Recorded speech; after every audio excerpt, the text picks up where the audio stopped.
Lesson 79, Systems of Equations with Subscripted Variables. A review of subscripted variables.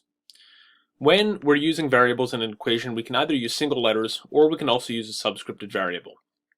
These will have a capital letter with either a number or another letter written smaller and lower after it. So in this equation here, that n sub q, and that's how we read it, n sub q. And that could be a number also. It could be n sub 1, for example. This subscript here will help us tell variables apart if they share the same first letter. Now in this particular equation there's only one variable, so it doesn't matter. But just treat it like any other variable, except here instead of the variable's name being x or y, here its name is n sub q, and it's different from n sub p, for example. When we're using word problems, these will be useful. I'll show you that in a minute. Let's solve this one. Again, we're going to treat this just like any other variable, so as if it were x instead of n sub q. So here we'll move our variables to the one side by subtracting 8n sub q from each side, and move the constants to the right by subtracting 2 from each side. We get negative 3n sub q equals negative 12. Divide both sides by negative 3, and we get n sub q equals 4. Notice how I didn't do that any differently from how I would have if this had been just x or y or z or any other single letter variable. Let's look at an example now where it's a word problem, and so it'll be useful to use subscripted variables. Here's the problem. John has 10 coins, some are nickels and some are dimes. Together they add up to 65 cents. How many of each coin does John have? Now we could set this up this way using x and y. We know he's got 10 coins total, two different kinds. X and y are variables, they add up to 10. For the values of them, x, I guess those are the nickels, so they're worth 5 each. The dimes, y, are worth 10 each, and the values of them are going to add up to 65 cents. But it's going to be easier for us to keep track of which variable is which if we use subscripted variables. So we could write our equations differently. We could write them, instead of using x for the number of nickels, we'll use n sub n for number of nickels. And instead of using y for the number of dimes, we'll use n sub d for number of dimes. So the number of nickels and the number of dimes together add up to 10. Now the value of all our nickels, each one's worth 5 cents, so it's 5 times the number of nickels. And the value of the dimes is 10 times the number of the dimes because they're worth 10 cents each. And those add up to 65 cents. So here, with using these subscripted variables, it's a little bit clearer what these variables are referring to in our problem. In order to solve this, we're going to use elimination. So I'm taking this top equation, multiplying everything by negative 5. So we get negative 5 n sub n plus negative 5 n sub d equals negative 50. Then we'll add that to the second equation, which I'm not changing. 5 n sub n plus 10 n sub d equals 65. Negative 5 n sub n plus 5 n sub n gives us 0 n sub n. Negative 5 n sub d plus 10 n sub d gives us 5 n sub d. Negative 50 plus 65 gives us 15. 5 n sub d equals 15, and so n sub d equals 3. Remember, we're not done because the problem asks us how many of each coin does he have. So we need to solve for both variables, and if he has 3 dimes, then he's got to have 7 nickels because the total number of coins is 10. Let's look at a more complicated situation where instead of just having one or maybe 2 equations, we've got a whole system of equations that we're dealing with. This will be particularly useful in what we call rate time problems. We're not going to worry about how to set those up yet, but we can solve the equations involved. So we'll be practicing that. Usually in these rate time problems, we're going to have 4 different variables. And by using subscripted variables, it'll be much easier for us to keep them all straight.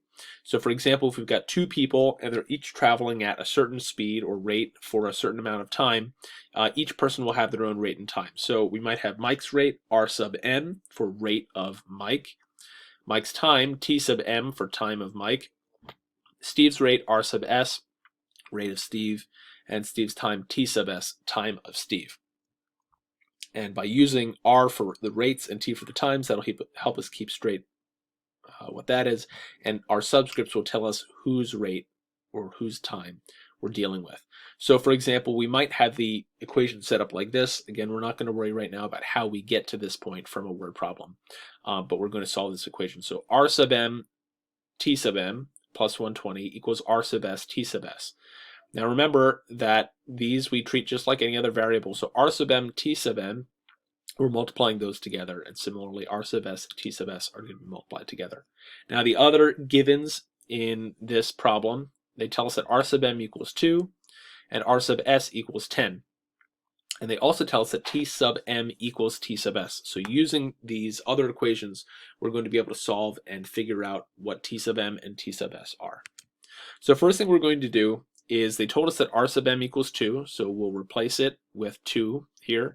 And they told us that r sub s equals 10, so again, we'll replace it here. So we get 2 t sub m plus 120 equals 10 t sub s. Now they also tell us that t sub m and t sub s are equal to each other, so we're going to rewrite this equation only using the one variable. Remember, we like to have equations with only one variable. They're much more straightforward to solve. So instead of writing t sub s here, we're going to write t sub m again.